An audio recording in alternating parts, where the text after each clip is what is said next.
Hello dear friends, welcome to my new video.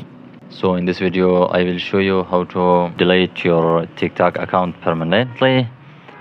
So first of all, please subscribe to my YouTube channel and also press the bell icon. Okay friends, open your TikTok account. Now tap on profile.